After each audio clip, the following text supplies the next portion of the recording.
Okay, I guess we're almost to the end of this. So I left off with him just kind of opening a shed and finding this big sweaty back that was engaging in some kind of activity. Well, had a tattoo of Nixon on his back. I don't know anybody that has a tattoo of Nixon on his back except Roger Stone, who up until that point I'd never heard any stories about him being on the island or liking boys. But the thing is about the island, and the thing is about wearing the bullhead's mask, it comes with special powers. He kind of got in trouble for opening the door and busting him. He got all the shit jobs for a while. Look, I'm not a good guy. I'm not a good guy. If this was the movies, the Punisher or whoever would rip my spine out of my back, and I'd deserve it. I'm not a good guy. Anyway, things started getting really tense on the island from that point. People started making little comments to me about being nosy or about minding my own business. I was starting to get worried I'd be branded as a troublemaker, which you don't want to be. And things turn very quickly in this business. That's how they've kept a lid on it for so long. Any small mistake and you're out. Most people are let go with NDAs and the understanding that they will be watched the rest of their lives, which ultimately is how I got out as well. After Epstein died, they cut me loose. I guess they figured since he's dead, nothing I'd know would matter anyway. They're probably right, honestly. It probably won't matter anyway. But the rest of my time on that island was pure terror. But I was still really scared. I saw a few of their weird plays they would do. This is where plays they would do around the bathhouse. Mr. Epstein had a little portable stage he would get set up. He would wear the bull's head I saw Stone wearing and give a speech about what he called freedom. He would say, this island is the only free place in the whole world where everyone on it can do whatever they want. Bullshit, not your employees, not the children you bring here. Total bullshit. Everyone would cheer. They'd get up and do a sort of little conga line with tiki torches. Really cringy old people shit, and go into the bathhouse. There's a trap door on the floor that has not been reported in any of the investigation photos that I've seen. What they call the chamber, and it is essentially a bondage dungeon. I don't know what all happened in there, and I never want to know. I stayed as far away from that bathhouse as I could. So anyway, eventually I got my reputation for the most part back into good graces, and I was working in the main houses again. One time I was helping in the kitchen. I don't know if the chef was fucking with me. I hope so, but he was separating what looked to me like the torso of a very young skinned pig. It had been roasted, and he was chopping it into quarters, the ribs to be served that evening, and the rest broken down for soups and casseroles. I said jokingly that it looked like a little kid. He gave me this awful dead-eyed look for a second and said, watch it. I worked on that island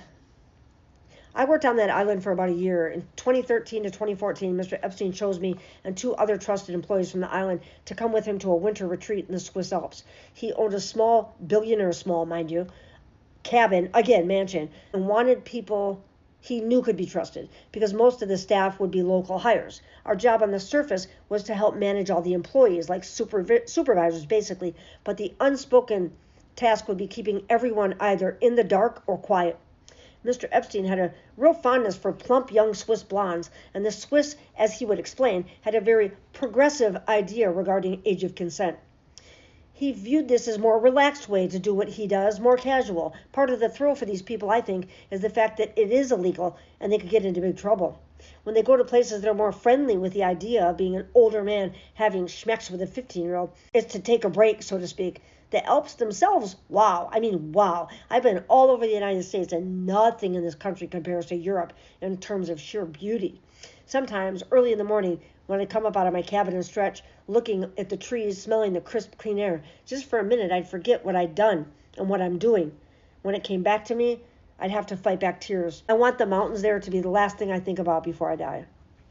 He said, so I've not been there 3 days while in the Swiss Alps, while me and the other two from the island are doing bumps of sea off a butter knife in the lower garage, and a boy, maybe 14, skinny, blonde, pale and naked, comes through the doorway right towards us. He's speaking French, but I think I got the gist of what he was saying. He was asking for help. He looked hysterical. Immediately, my two friends were out of there, and I shouldn't have been far behind. I told him, calm down, it's okay, I'm going to help you. I just wanted him to feel better. This took all maybe 30 seconds before one of the nannies came in. He looked at her, confused, and I got the picture he was trying to decide if she could be trusted. She couldn't. She shushed him and put her jacket over him and took his hand. She was speaking French as well, and it sounded like a mother consoling a frightened child. She led him back into the house. I did not see him again, and I never mentioned it to anyone, and nobody mentioned it to me. During my last couple weeks there, I witnessed the first-hand schmurder of, he says, an independent journalist. He said, I don't think he was actually a journalist. I think he had maybe a blog or a YouTube channel. But I'd never heard of him, and I don't know his name, so I don't think he was anyone with any real connections. He was one of the local hires, though, a dishwasher, but he'd been seen with his cell phone out, possibly recording. Me and the other two from the island were asked to go check it out. So we go to get the guy and ask him to empty out his pockets. Sure enough, he's got a phone. We told him to unlock it, but he wouldn't. One of the other guys made a call, came back, and slugged him directly in the nose. I think he broke it because there was all pouring out. The guy started screaming. I don't even think he'd ever been hit before, but me and the other guy held him down. Fuck it, I'll say their names. It was Daniel Robinson from South Florida and Marcus Harper from Nevada. Marcus and I were holding him down, and Daniel punched him again and told him to unlock his phone. He complied this time, and sure enough, there were pictures and videos from inside the house. We knew he hadn't sent anything out because only wired connections work here. I guess they had signal jammers or something, or maybe it was because it was just so remote. I don't know. Anyway, Daniel makes another call and tells us to take him outside into the woods. I think we're just going to threaten him and make him sign an NDA, but Daniel took off his belt and we had to put his in an outbuilding because the ground was frozen. We put him through the wood. I forgot about that. Oh my God. And then burned everything to ash. There were bits of charred bone left over, and I swept it into a trash bag and I threw it out with the regular garbage. This, above anything else, I felt the most guilty for. During my last couple weeks, I witnessed firsthand this murder. He said, after that, I wasn't in. If I wasn't in before, I was definitely in now. Me, Marcus, and Daniel, the three fucking stooges from hell. Daniel had been in the military, and I think he had a few screws loose because he always had a temper. He became the go-to guy for the really dirty shit. I started working for Mr. Epstein directly after this. He would confide in me sometimes, when he was very high, about how nothing really made him feel good enough. He like we always say, billionaires, nothing makes him feel good enough. Nothing could make him feel good enough. He told me once that he hasn't felt happy in years. I wish I had the stones to tell him that this life he is living is only bringing him down. For a brief moment, I felt empathy for this man.